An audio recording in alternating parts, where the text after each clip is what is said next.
राधे राधे मित्रों, जय श्री कृष्णा। आज हम आए हुए हैं गोवर्धन धाम में। मथुरा से 7 कोस की दूरी यानी 21 किलोमीटर पर यह स्थान है और यहीं से परिक्रमा होती है गोवर्धन धाम की।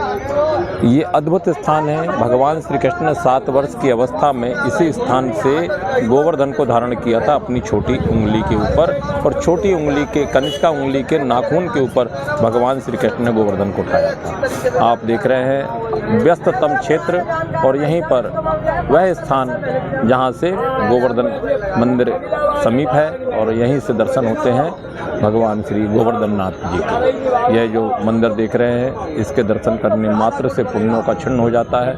और अब परिक्रमा यहाँ से शुरू होती है। इस स्थान को कहते हैं दान घाटी।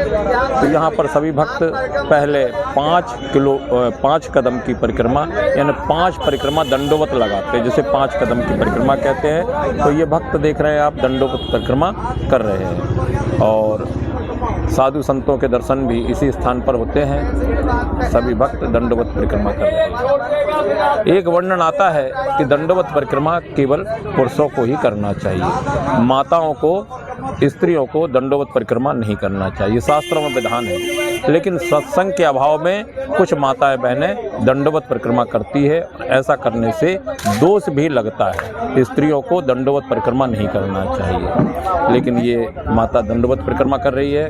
थोड़ी देर बाद इन्हें निश्चित ही इस बात का हम ज्ञान देने का प्रयास करेंगे। समझ में आ गई तो अच्छी बात है, ना तो कोई बात है नहीं। और दर्शन कीजिए दान घाटी के। यहाँ पर दान देने का भी विधान है कि मंदिर के बाहर कुछ लोग बैठे हुए रहते हैं, यथाशक्ति यथा भक्ति दान देना चाहिए। अद्भुत भगवान का यह धाम है, ब्रज धाम के नाम से इसे जाना जाता है। और इस स्थान पर गोवर्धन महाराज के विहंगम दर्शन हम आपको कराते हैं। ये जो शिलाएं है यहाँ पर गोवर्धन की, इन्हें केवल शिलाएं नहीं मानना चाहिए।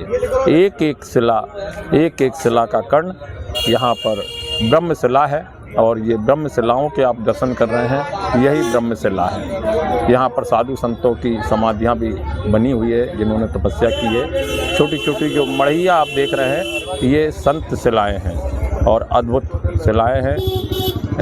इनमें शिलाओं, ब्रह्मशिलाओं के मध्य में संतों की समाधि यहाँ पर विराजमान है। आज भी संत सूक्ष्म रूप में यहाँ पर दर्शन स्थान में सूक्ष्म रूप से तपस्या करते हैं, और बंदरों की महिमा भी यहाँ पर बहुत है। समीप ही छोटा सा हनुमान जी महाराज का मंदिर। और अब आप कर रहे हैं चरण दर्शन। चरण दर्शन यानी कि ये स्थान है, यहाँ पर राधा रानी के चरण और भगवान श्री कृष्ण के चरण जो 7 वर्ष की अवस्था के हैं, ये देखने को आपको मिलते हैं। और इसी स्थान से गोवर्धन नाथ की परिक्रमा प्रारंभ होती है। चरण दर्शन के बाद दंडवत परिक्रमा करते हुए भक्त यहाँ पर परिक्रमा करते हैं। बोलिए गोवर्धन नाथ की जय। भगवान श्री कृष्ण।